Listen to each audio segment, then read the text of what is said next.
Welcome back to another episode of Rock Boys Football. Boo Carter announces tonight that he is committing to the Tennessee Volunteers. And y'all know, many of y'all who are following along, you'll know I rock with Michigan.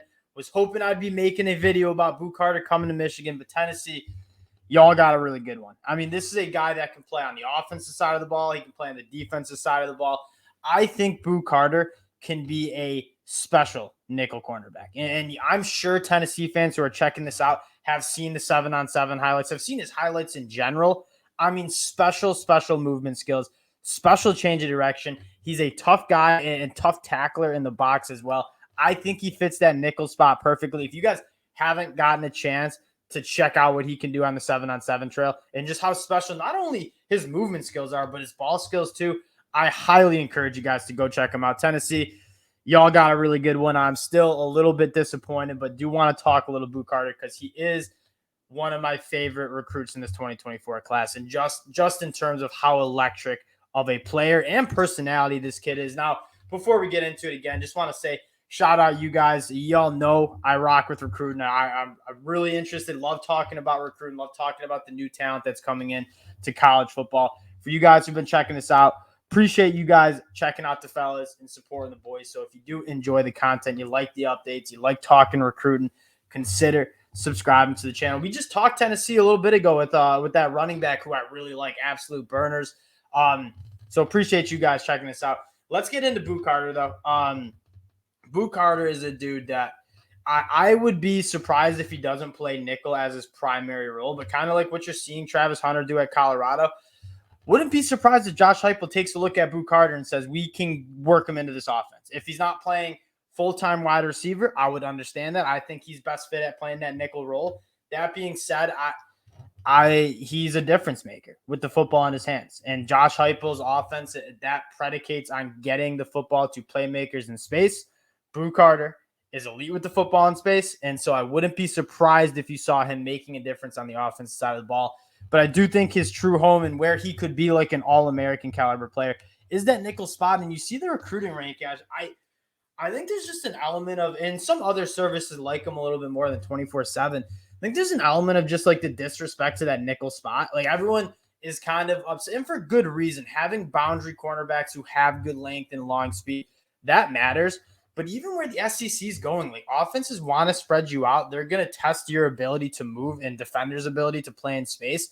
Having a guy like Boo Carter, who's tough as a tackler in the box, but also probably covers with the best of them, I think is massive. And that nickel role is increasingly becoming part of the college football world. And to get a guy in Boo Carter, who I think can play that position at an extremely high level, I think that is going to do wonders for this Tennessee defense. He's a guy that can get behind the line of scrimmage. He can tackle in the box, but also like in terms of dealing with those twitched up wide receivers in the slot, I don't think you could find a better player to handle that than a guy like Boo Carter, because he'd be an elite slot receiver too, I think. Now, I want to talk a little bit about what Tennessee's doing on the trail too, because I think they're doing a really good job. And I would say for Tennessee fans, maybe a slow start. You're sitting at top 15 recruiting class in the country, 12 commits. You have your quarterback locked up in Jake Merklinger, who I think is very good. We've talked about him. Jonathan Eccles, he's another interesting guy that could play on both sides of the ball. I heard he wants to play tight end. From what I've seen and what I've read, he could also be an elite edge rusher too. So you got Boo Carter, you got Jonathan Eccles, two guys who are just elite caliber athletes. Let's get them into the program and figure out what they're going to do and ask questions later, because you got two really good athletes there. Caleb Beasley, a nice cornerback from the state of Tennessee. And the guy, Peyton Lewis, we talked about him. I think he's a steal. Like you talk about speed and the importance of speed in the Josh Heupel offense. Peyton Lewis has that and some. And so you're seeing a recruiting class come together relatively nicely. But I want to take a look at what this class could be, because they are hosting some really high caliber prospects. This weekend, they had a massive visit weekend early June. Boo Carter was part of that. But what's going on this weekend? Williams Nwaneri on campus. The number 2 player in the country was considered a big Oklahoma lead. It's Oklahoma lean, I should say. Williams Nwaneri seems to be getting a lot of traction to Tennessee, and we've talked about that. I think the next step for Tennessee, as long as Josh Heupel, and you got Big Nico coming up too, and Joe Milton, you got a good quarterback room. If Tennessee can continue to get some of those difference makers on the defensive side of the ball, that's what I think puts them over the hump. And Williams Nwaneri represents a perfect example of that. And you also have a guy in Cam Franklin coming from the state of Mississippi who's also getting a lot of traction with Tennessee. And so you can see Josh Heupel saying, okay, we're going to get the caliber of guys on the offense side of the ball. There is a line of wide receivers that want to go play for that Tennessee offense. And I do not blame them one bit. What I think is not a struggle, but what is going to separate Tennessee in terms of getting over the hump, if you will, is getting some of those top prospects. Williams Nwaneri, Cam Franklin would represent that in a big way. Again, I think Jonathan Eccles should play edge, but I'm not going to question what they got going on there. And then you take a look at the next weekend too. Like a ton of top prospects also coming in. Mike Matthews, a strong Tennessee lead from the state of Georgia. I know you're battling Clemson. I know you're battling Georgia. That seems like a guy that Josh Heupel is going to go and get. Like, it's such an easy sell to be, hey, 6'1", 180, massive ball skills. Come play in the Josh Heupel offense. You're going to be able to play in space. You're going to be able to work vertically down the field. It checks off the box every wide receiver is looking for in a program. And as a Michigan fan, I see this struggle with that. And Ryan Wingo's another guy that seems like Tennessee's right in the thick of things for his recruitment. Michigan has a problem recruiting these top-notch wide receivers because we haven't really shown the ability to push the ball down the field vertically. And so these elite wide receivers are looking at Michigan saying, I don't know if that's an offense where I can really excel. Am I going to be asked to be a playmaker? In Tennessee's offense, they don't have those question marks. But going back to what, again, can separate Tennessee, Elijah Rushing making the cross-country visit from Arizona. He's another five-star edge rusher. Jordan Ross, again, Tennessee seems to have some traction in that recruitment too. Another difference maker. And then the offensive line. You got a plethora of offensive linemen. Bennett Warren, I know Max Anderson, probably going to Tennessee. They're doing a good job.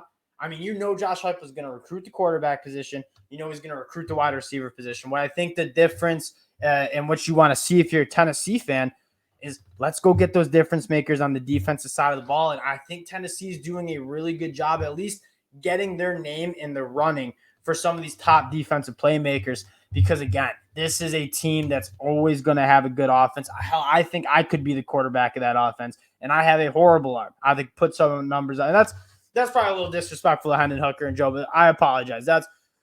Hendon Hooker was a phenomenal quarterback, and he could fit that scheme great. But I guess what I'm saying is, if you're a quarterback, there's not a better scheme and system to go to than Josh Heupel. He's an offensive. I love watching that offense because of how much space is created, right? And quarterbacks are going to want to go to that too because they're going to be able to sling it all over the yard. And a guy like Nico I, there's no surprise he goes to Tennessee because Tennessee has an elite offense where he's going to be able to put up numbers. Wide receivers the same way. Running backs a very similar way. What gets Tennessee over the hump is recruiting that defensive line position. They seem to be doing a very, very good job of that. And they get a guy in Boo Carter. Circling back to why we're talking about Tennessee. Boo Carter, a guy that's going to play, I think, that nickel role. He's going to be around the line of scrimmage. He's going to blitz off the edge. He's going to be a tackler in the box. And most importantly, I really do think he's going to be a lockdown guy in terms of that nickel position. Tennessee fans, y'all got a good one. Obviously a little bit disappointed, but I spent a lot of time watching Boo Carter, one of my favorite recruits in this class. Appreciate you guys checking this out. If you do enjoy the content, consider subscribing to the channel, and we'll talk to y'all later. Peace.